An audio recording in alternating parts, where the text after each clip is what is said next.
ناظرین، یہ تو ہم سب جانتے ہیں کہ دین اسلام میں فضیلت کا اصل معیار انسان کا انفرادی تقوی ہی ہے، لیکن دنیا میں اپنے کردار اور شرافت کی بنا پر کچھ خاندانوں کو اللہ خاص عزت اور بزرگی عطا کرتا ہے۔ دنیا کا سب سے افضل گھرانہ بالتحقیق سیدنا محمد ہاشمی صلی اللہ علیہ وآلہ وسلم کا پاک گھرانہ ہے۔ خانوادہ بنو ہاشم کا تعلق عرب قوم سے تھا۔ عرب سے باہر اس دور کا سب سے معزز اور اعلیٰ نسب خاندان ایرانی بادشاہوں کا خاندان سمجھا جاتا تھا۔ نوشیروان عادل ایران کا ایک زبردست اور انصاف پسند بادشاہ گزرا ہے، جس کی حکومت رسول اللہ صلی اللہ علیہ وآلہ وسلم کے اس دنیا میں ظہور کے وقت وسیع ایرانی سلطنت پر قائم تھی۔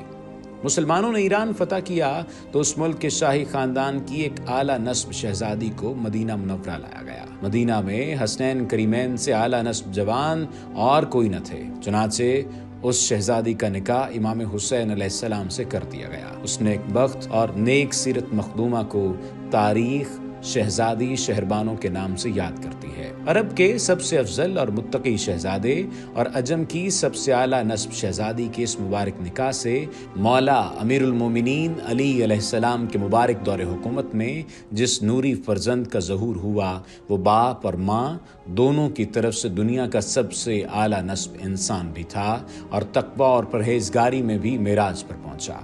اس فرزند کا نام مولا حسین علیہ السلام نے اپنے بابا مولا علی علیہ السلام کے نام پر علی رکھا۔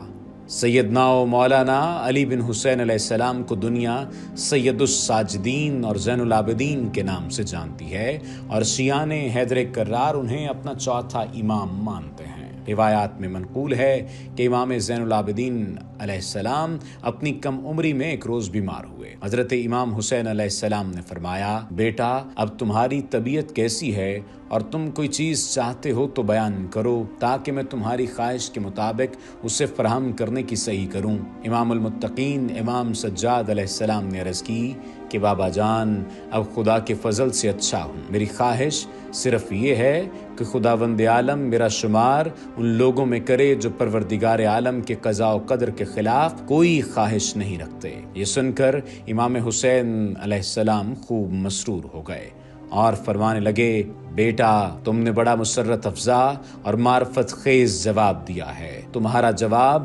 بالکل ہمارے جد امجد حضرت ابراہیم علیہ السلام کے جواب سے ملتا جلتا ہے۔ حضرت ابراہیم کو جب منجنیق میں رکھ کر آگ کی طرف پھینکا گیا تھا اور آپ فضا میں ہوتے ہوئے آگ کی طرف جا رہے تھے تو حضرت جبرائیل نے آپ سے پوچھا کہ آپ کی کوئی حاجت و خواہش ہے؟ اس وقت انہوں نے جواب دیا تھا کہ بے شک مجھے حاجت ہے، لیکن تم سے نہیں بلکہ اپنے پالنے والے سے ہے۔ اس طرح سید الشہداء کے سید الساجدین فرزند کی سیرت اور تقویٰ کی کئی جہتیں ہیں جن کی معرفت حاصل کرنے کی کوشش کرنا مومنین پر فرض ہے۔ 25 محرم الحرام کے روز امام چہارم کے یوم شہادت کی مناسبت سے نجف ٹی وی آئندہ خصوصی پیکجز میں مولا سجاد علیہ السلام کے فضائل اور مصائب ناظرین کی خدمت میں پیش کرے گا۔ اللہ تعالی ہم سب کو سید سجاد کے صدقے اہل بیت محمد صلی اللہ علیہ وآلہ وسلم کی نوکری کا